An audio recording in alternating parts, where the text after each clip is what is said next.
Welcome back. Pakistan और अफगानिस्तान के दरमियान मुज़ाकरात का दूसरा दौर आज इस्तांबुल में होगा। पहले मरहले के ज़ेर बहस तमाम पहलुओं पर मज़ीद गौर किया जाएगा।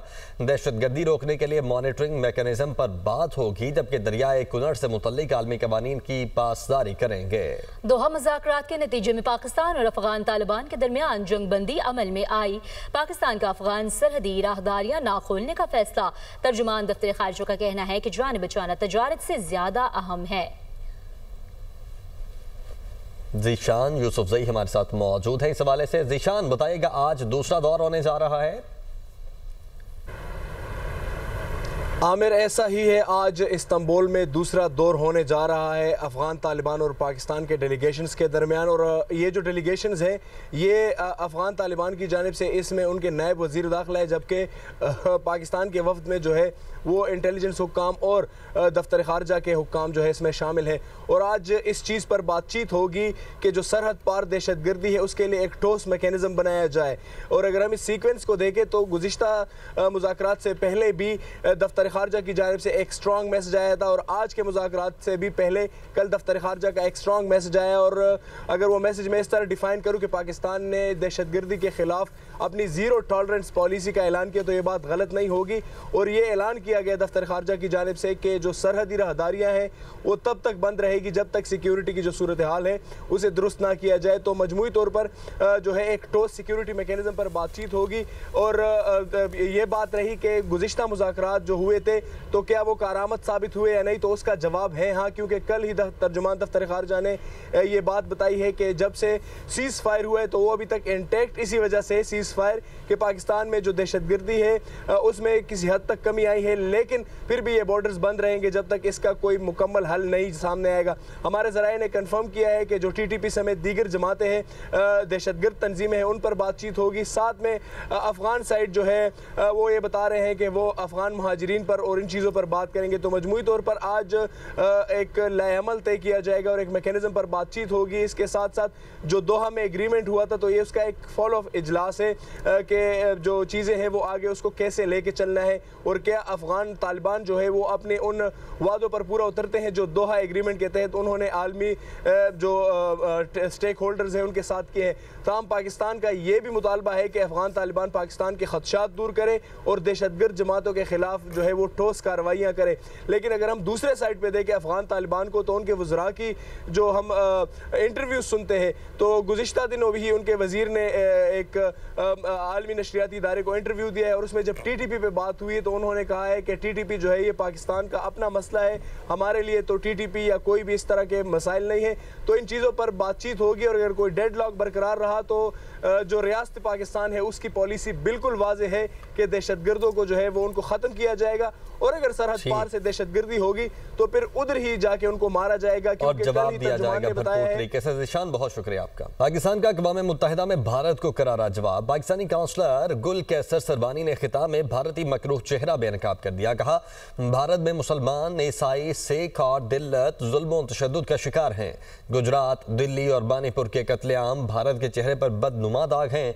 कश्मीर एक बैनुल अक़वामी तौर पर तस्लीम शुदा मुतनाज़ा इलाका है। कश्मीर का मामला भारत ने ही सलामती काउंसिल में पेश किया था। भारत ने राय शुमारी के वादे से इन्हिराफ किया और फौजी कब्जा मुसल्लत किया। मकबूजा कश्मीर में इज्तिमाई कब्रें, जबरी गुमशुदगियाँ और कत्लेआम जारी है। अक़वाम मुत्तहिदा की दस्तावेज़ात कश्मीर को मुतनाज़ा तस्लीम करती हैं। भारत रियासती दहशतगर्दी ख़त्म करे, सलामती काउंसिल करारदादों पर अमल करे। कश्मीरी अवाम अपनी जिद्दोजहद पर साबित कदम और हक पर हैं। आज़ाद जम्मू कश्मीर पाकिस्तान के जमहूरी आज़म और आज़ादियों की अलामत है। भारत को चाहिए अक़वाम मुत्तहिदा के चार्टर और करारदादों पर अमल करे। अब आपको बताएंगे PIA 63 माह बाद बरतानवी फ़ज़ाओं में उड़ान भरने को तैयार।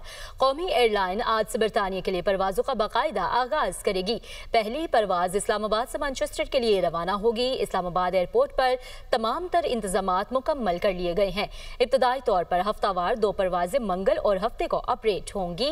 24 जून 2020 को साबिक़ वज़ीर गुलाम सरवर ने पायलट्स की डिग्री से मुतालिक मुतनाज़ बयान दिया था कि 1 जुलाई 2020 को बरतानिया ने PIA पर पाबंदी आयद कर दी थी। IMF की शराइत पर अमल दरामद जारी है। हुकूमत ने टैक्स पॉलिसी ऑफिस फाल कर दिया है। वजारत खजाना के मुताबिक टैक्स पॉलिसी ऑफिस फाल करने के लिए तैनातियों का मरहला मुकम्मल कर लिया गया। आइंदा माली साल 2027 के लिए आइंदा हफ्ते से टैक्स पॉलिसीज की तैयारी पर काम शुरू हो जाएगा। FBR और टैक्स पॉलिसी ऑफिस अलग कैपेसिटी में परफॉर्म करेंगे। डॉक्टर नजीब अहमद मेमन को 2 साल के लिए हेड ऑफ टैक्स पॉलिसी तैनात कर दिया गया है। मुदस्सिर अली राना इस्लामाबाद से हमारे साथ मौजूद हैं। मुदस्सिर, इस नई तश्कील के बारे में बताइएगा।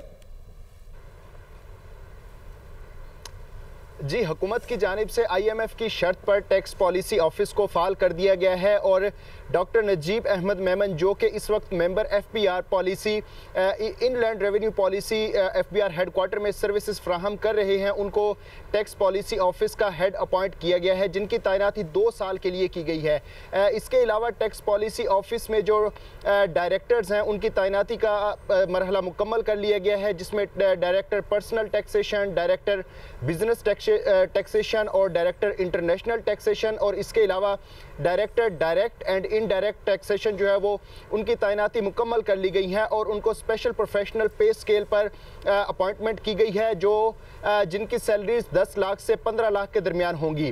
वजारत खजाना हुकाम की जानिब से बताया गया है कि टैक्स पॉलिसी ऑफिस और FBR अब दोनों अलग कैपेसिटी में परफॉर्म करेंगे, जबकि जितनी भी टैक्स पॉलिसी होगी वो टैक्स पॉलिसी यूनिट जो एस्टेब्लिश किया गया है इसकी रिस्पॉन्सिबिलिटी होगी और FBR इस वक्त FBR की जो जिम्मेदारी होगी वो टैक्स कलेक्शन से मुताल्लिक होगी। तमाम तर जो टैक्स पॉलिसी बनेगी जिसमें सेल्स टैक्स है, इनकम टैक्स है, फेडरल एक्साइज ड्यूटी है, इन तमाम से मुताल्लिक आइंदा माली साल 2026-27 के लिए जो टैक्स पॉलिसी बनाई जाएगी वो टैक्स पॉलिसी ऑफिस में बनाई जाएगी और ये रिस्पॉन्सिबिलिटी आइंदा हफ्ते से ही शुरू हो जाएगी, क्योंकि IMF के साथ ये बेंचमार्क सेट किया हुआ है कि आइंदा माली साल 2026-27 का जो बजट होगा और उसके लिए जो टैक्स इकदामात होंगे वो टैक्स पॉलिसी ऑफिस से बनाए जाएंगे। टैक्स पॉलिसी ऑफिस तमाम तर अपनी रिपोर्ट फाइनल करके टैक्स पॉलिसी से रिलेटेड वो वजीर खजाना से शेयर करेंगे और वजीर खजाना IMF और जो मुतलका हुकाम है उनके साथ उन प्रपोजल्स को डिस्कस करेंगे।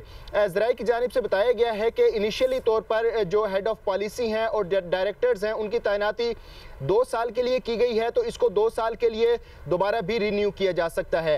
इसके साथ साथ तमाम तर जो अब टैक्स पॉलिसी होगी वो टैक्स पॉलिसी ऑफिस का काम होगा, लेकिन FBR की जो मेन ज्यूरिसडिक्शन थी टैक्स पॉलिसी से रिलेटेड और टैक्स कलेक्शन से रिलेटेड, अब सिर्फ FBR की रिस्पॉन्सिबिलिटी टैक्स कलेक्शन तक महदूद कर दी गई है और FBR फील्ड फॉर्मेशन से तजावीज़ लेकर टैक्स पॉलिसी ऑफिस को दे सकता है ताकि वो नया जो बजट होगा या नई टैक्स पॉलिसी होगी उसमें इंक्लूड की जा सकती है। मुदस्सिर, बहुत शुक्रिया आपका।